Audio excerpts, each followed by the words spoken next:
तो जी जय श्री राधे। आज हम आपको एक कथा सुनाने वाले हैं। यह कथा वृंदावन के एक बड़े ही पवित्र स्थान की है। इस स्थान का नाम है राधा टीला। जब आप वृंदावन की 12 किलोमीटर की परिक्रमा करेंगे तो आपको एक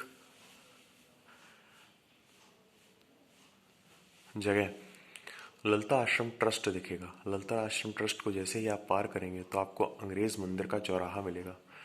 अंग्रेज मंदिर का चौराहा पार करते ही परिक्रमा मार्ग में आपको धर्म संघ मिलेगा। बस वहां से 100 कदम पर ही सीधे हाथ में आपको राधा टीला नाम का एक दिव्य और बड़ा ही सुंदर स्थान मिलेगा।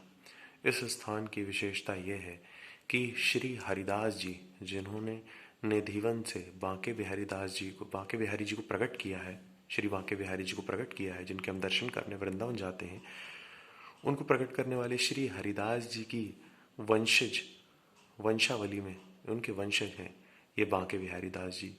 बांके बिहारी दास जी आज से 250 साल पहले वृंदावन में निवास करते थे। ये एक टीले पे निवास करते थे जो पेड़ों, झाड़ों, वृक्षावलियों से घिरी हुई थी। इस टीले में सब जगह बालू ही बालू थी और यमुना जी इससे काफी पास में ही थी। बड़ा ही मनोरम दृश्य था। बांके बिहारी दास जी राधा कृष्ण की उपासना करते थे। एक दिन वे भोग लगाना भूल गए और रात्रि के समय उन्हें निद्रा आ गई। तभी उस निर्जन स्थान में जहां दूर दूर तक कोई नहीं रहता था, वहां एक 10 बरस की लाली अर्थात एक बालिका, एक बच्ची आई। जैसे हम अपनी लौकिक भाषा में किशोरी, बेटी, बच्ची, कन्या, देवी कहते हैं, इसी प्रकार से ब्रिज में छोटी बालिकाओं को लाली कहते हैं।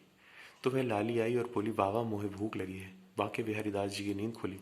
वे भी आश्चर्य में थे कि इतनी रात में ये बालिका इस स्थान में कैसे आ गई। उन्होंने उसे मधुकरी खिलाई, जल पिलाया और फिर वह बालिका चली गई। बांके बिहारी दास जी को नींद आ गई। नींद में उन्हें स्वप्न आया। राधा रानी 16 श्रृंगार किए हुए उनके सामने प्रकट हो गई और बोली, बाबा देखो, मैंने तुम्हारा नियम भंग नहीं होने दिया। तुम रोज मुझे भोजन कराते, भोग लगाते, फिर उसके बाद ही कुछ पाते थे।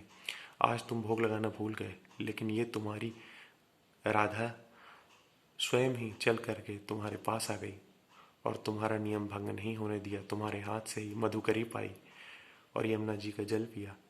जैसे ही इस प्रकार से इस सुंदर दृश्य को अपने स्वप्न में बांके बिहारी दास जी ने अनुभव किया तो उनके नेत्र खुल गए। उनकी बुद्धि आश्चर्य में पड़ गई और तब उन्हें बोध हुआ कि इस स्थान पर राधा रानी सर्वत्र ही रहती हैं।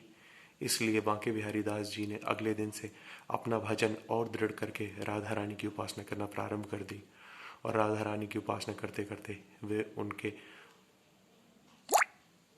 भक्ति में लीन होकर के राधा रानी और कृष्ण को प्राप्त हो गए।